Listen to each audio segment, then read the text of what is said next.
How to contact support in Temu. In this video, I'm going to show you how you can contact the support team. First of all, open the application. Now here on the bottom, you can see a profile icon. Tap on your profile icon. So here in your profile settings here on the right top, you'll be able to see this support button. Tap on this support button. So you'll be into a different interface. So these are the problems that you can request to Temu.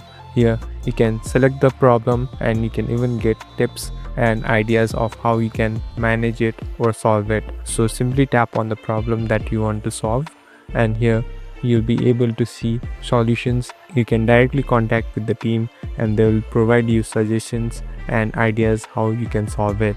Thank you for watching this video. I hope this video will help you.